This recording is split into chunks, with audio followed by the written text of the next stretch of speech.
Hello, financial explorers and budgeting enthusiasts. Today, we're setting off on an adventure into the world of financial empowerment as we delve into the process of creating a budget from scratch. I'm thrilled to be your guide on this enlightening journey. In the next little while, we'll demystify the process of budgeting, work towards financial stability, and overcome any challenges that may arise. Stick around to the end of this guide and make sure to hit the like and subscribe buttons to join us on this budgeting exploration. You see, budgeting helps understand where your money goes each month and is a crucial step in managing your finances. It paves the way for achieving financial goals like saving for emergencies or buying a house. And it's way simpler than it might seem at first glance. Once you've got your budget set up, most of the hard work is behind you, and you can easily adapt it to match any changes in your income or spending habits. But before we dive in, let's clarify what a budget really is. Think of it as your financial blueprint, not a rigid restriction on your spending. It's your personal financial map, helping you see where your money's coming from and where it's going.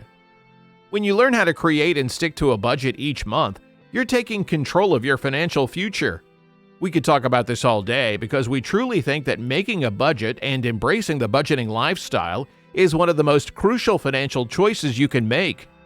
So without wasting further time, let's dive into the steps to create a budget. The first step is figuring out how much money you bring in each month. Calculate your net income, which is what you earn after taxes. If you have deductions like health insurance, flexible spending accounts, or retirement savings taken from your paycheck, subtract those to see your actual take-home pay. Now, if you freelance, are self-employed, or don't have a regular paycheck, you'll need to account for taxes on your income. For those of you in unique situations, like being married, having a side gig, or being a single parent with various income sources, make sure you add up everything hitting your bank account. If your pay varies by the hour, consider looking at your last few paychecks to average your income, or just base your budget on the lower amount. You can always adjust it when you earn more during the month. Just remember, everyone's financial situation is different. Where you live, your job, your family status, it all plays a role. Now that you've sorted out your income, let's plan for your expenses. Start by making a list of everything you need to spend money on this month. But here's something important. Even before you start listing your bills and expenses, allocate a portion for giving. We suggest 10% of your income. It's all about being generous. Then set aside money for your savings goals, like building an emergency fund. We'll dive deeper into this in a bit. Remember, it's essential to pay yourself first before taking care of other expenses. Now let's cover your basics. We call them the 4 walls. That's your food, utilities, housing, and transportation. Create a budget category for each of these and break them down further with budget lines for your specific expenses. Some of these expenses are what we call fixed expenses.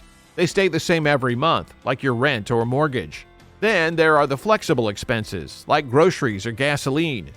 A quick tip, estimating your grocery budget can be tricky at first, so just start with a reasonable guess based on your past spending. Now, let's list all your other monthly expenses. Begin with the must-haves like your insurance, debt payments, childcare, and so on.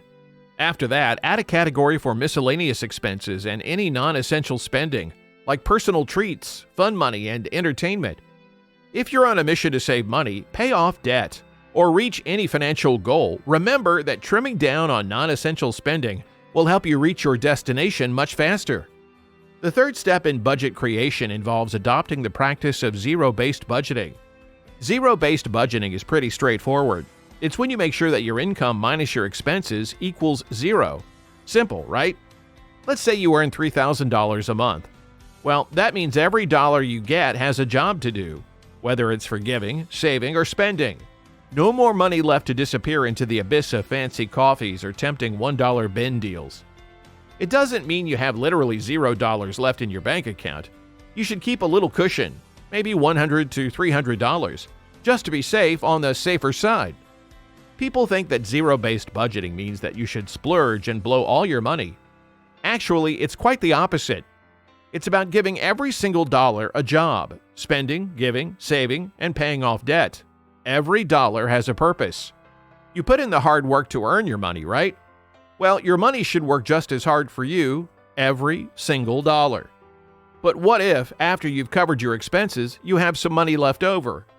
Don't let it sit there and vanish on impulse buys like coffee or snacks. Put that extra cash to work by directing it towards your current financial goal. Now, what if you do the math and end up with a negative number? Not ideal, but don't worry. You just need to trim your expenses until your income minus expenses equals zero. A tip: start with the dining out and entertainment expenses. If you love eating out, it might be a bit tough, but remember, you can't spend more than you make.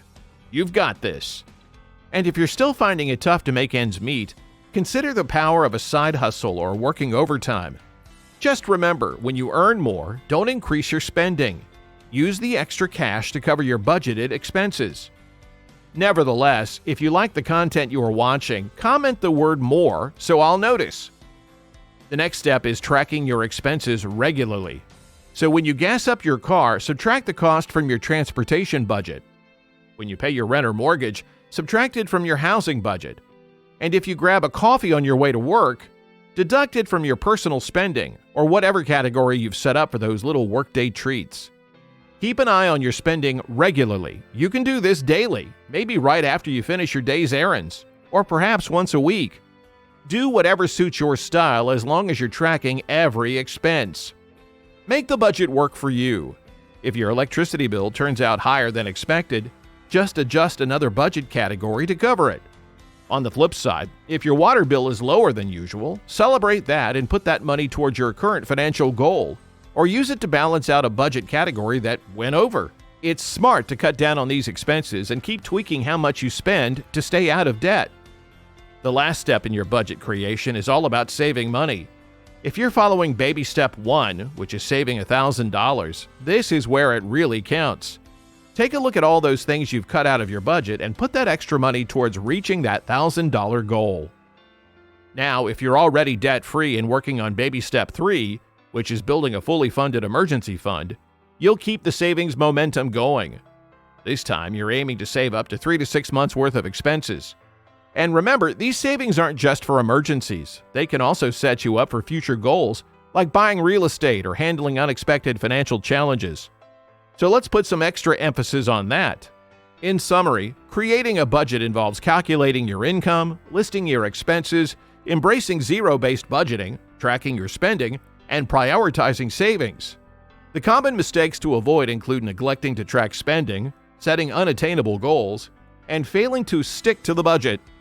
Apart from that, consider using budgeting apps. Start with achievable goals and regularly review and adjust your budget to accommodate changing circumstances. By mastering these steps and sidestepping these errors, you can take charge of your finances, work towards your financial aspirations, and secure a stable financial future. That's it for today. Thank you for watching, and don't forget to click the like and subscribe button.